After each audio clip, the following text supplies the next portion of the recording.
you manage carrier relationships for CargoWise at WiseTech Global, a platform handling millions of shipments globally. You guys worked with Reuters last year on a white paper that surveyed over 450 supply chain professionals. 74% of supply chain leaders now call geopolitics their top threat. That's jumped from 33% a year ago. But what does that actually mean day to day? And what does it mean in the future in terms of how companies and also you guys meet these concerns about this type of risk? That's a big question. There's another big jump actually in the stats or in the report that about worry about regulatory changes, as we've been discussing, which jumped from something negligible last time of 8% to 59%, right? And also in the report is the worry about transportation disruptions has fallen, certainly comparatively to the others, and despite things like Suez and despite everything else that's been going on. And this is just indicative of how policy is now the main driver of volatility, as we've discussed, but also it drives what supply chain executives are worried about, not operational issues, right? And this is shaping, as we've discussed, where companies source, how they move their goods, what it costs to move their goods. And ultimately, supply chain decisions are moving away from being just about efficiency to being all about geopolitical risk. And that changes how companies operate, right? Their supply chains have to become resilient by design. They have to become adaptable on the fly. It's not just about efficiency. I mean, you may have companies going from sourcing their goods out of one country, maybe with a backup supplier, let's say China, right? With a shipping company and maybe two, and that's it. It's very efficient.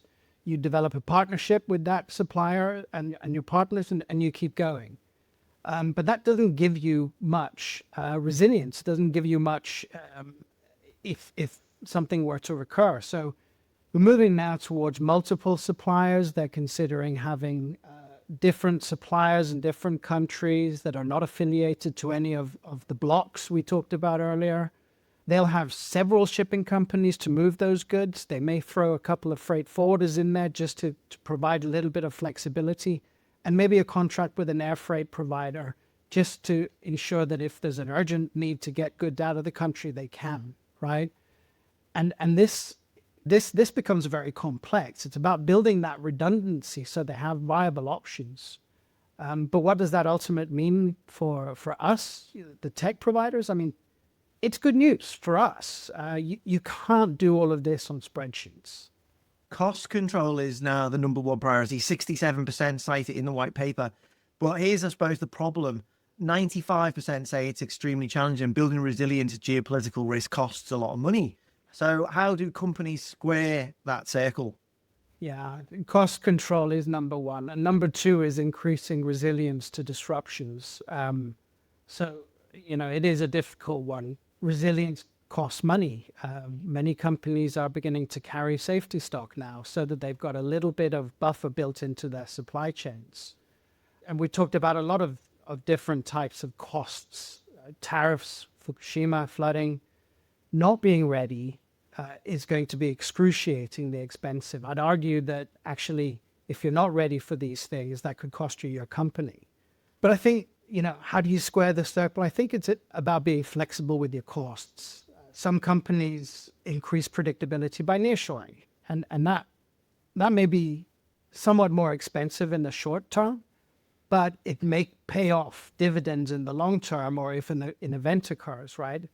Because you have your supplier very near to where you want your goods to be consumed, and you don't have big transport distances or different geopolitical factors to deal with. And others in the report are talking about a more traditional method of cutting costs, which is squeezing your shipping companies, squeezing your suppliers on price. But ultimately, they're not going to be the ones who are going to turn around and give you a favor and load your container on a ship or give you an extra production run if the proverbial hits the fan. They won't give you that flexibility. So, and the report points to this. 60% of these supply chain executives, they want to deepen their existing relationships. They want to create partnerships with their shipping companies, with their suppliers, with their ecosystem, wary that they can't cut costs towards competitiveness, right? 2/3 of supply chain executives, in fact, according to the report, see technology as a critical investment. And for them, it's about adopting data-driven operations as a way to sustainable savings. If you've got systems that can measure how your supply chain is performing, you can constantly look at it and improve as you're going along. So they're hoping to put themselves in a position to enable smarter decisions in real time and execute those decisions in real time by having access to this data and systems that can do that for them. Okay, thanks for that explanation. Something else that didn't make sense to me. We had 64% of supply chain leaders plan to increase tech budgets despite cost pressure, but 66% already use 3 or more platforms, and only 4% say their systems work seamlessly. So this is where I was sort of stumped. If technology is the problem, why is more technology the answer? Technology is always the answer. Spoken from a technologist. You would say that. Of course. Now, I think it's a combination of technology and people. More tech isn't necessarily the good thing, the right thing. Having the right tech, however, is something that I would argue for. Companies who are just buying technology, these companies who have 3 or more systems, they're doing themselves a disservice, and they're going to run into problems that manifest themselves in 2 ways. Their people, these well-trained people, are going to have to learn new systems all the time. And these systems could be in different geographies, and they could be replaced all the time. So that puts a strain on the workforce. And at the same time, if you're implementing all these multiple systems, again, different systems in different geographies where data isn't compatible. This is quite common, where you have data in one country that's simply not compatible with other countries' data. Then your systems are not interconnected. And you end up with islands of data and very little actionable insight into what's going on across your supply chain. And the report points directly to this as well. 2 of the biggest challenges to implementing new systems, joint first in fact, are training of the workforce and integration and interoperability. So, ultimately you can hire great people who have a lot of experience and who would know what to do if they have the right information. But because so much of our day-to-day now is run on systems or apps on our phones or whatever it is, if they're not getting that information, they're flying blind. There's a lot of really good technology companies out there. I'm not hitting on technology, smaller technology companies. Startups are great, right? Because they're innovative, they're agile, they sell well into companies like this. And companies buy it because companies are trying to build a best-of-breed solution that gives them an advantage over their competitors, something that's unique, right? But, the problem is supply chains are big, interconnected beasts.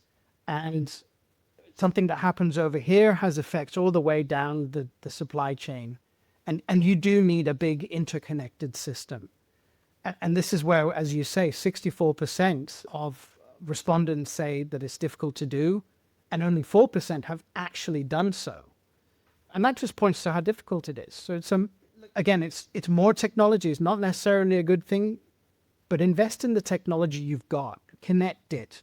And this is what we sell at WiseTech, right? And we've been doing this for years. We've seen a lot of companies reduce their tech stack. We've seen some companies have over 100 systems and they have to reduce that down. This is part of our go-to-market strategy. Consolidate, build it all into one big system that's connected throughout your supply chain, that's also connected to the outside world, connected electronically, maybe to your finance providers or to your suppliers or to your shipping companies.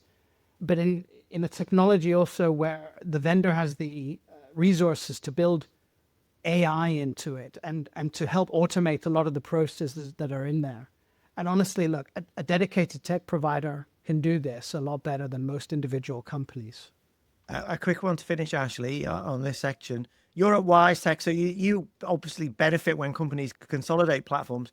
But be honest, is the problem really too many tools, or is it just that logistics technology hasn't caught up with what other industries can do?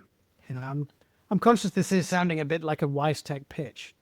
But yeah, I mean, consolidation is good for us. As I said, it's one of our USPs, and it's something we've been investing in for decades. And for that reason, I do take offense to you saying that logistics technology hasn't caught up with other industries. What other industries' technology works seamlessly? As we've talked about today, supply chains are these big beasts. There's political and social and physical. There's weather factors. All sorts of things can go wrong. And so as the technology provider, we're constantly trying to catch up the whole time. It's like playing a massive global game of political whack-a-mole. But I think overall we do, reasonably well. And sometimes I liken it to the auto industry. And it's like I've been forced to buy an electric car. You might have bought an electric car in the UK. Governments are forcing one thing, which is legislation that says by 2030 or 2035, you can't buy anything other than an electric car. But are they giving us incentives to do that? Now they're charging road tax, and now they're charging congestion charging to go into London. They're not exactly putting incentives in place for us to buy electric cars. So we, the consumers, we want internal combustion cars. We want to go long distances. The point I'm making is, I think developing a car has a lead time. It takes years. And an auto manufacturer needs to know, who am I building for? Am I building this for government? Am I building this for consumers? And then I need to start building. And it's similar for technology providers. It's not the same kind of lead time, but it takes a while for us to build these systems and fully test them and fully deploy them. And when legislation changes to the left and to the right all the time, we have to be as agile and adaptive as anybody else.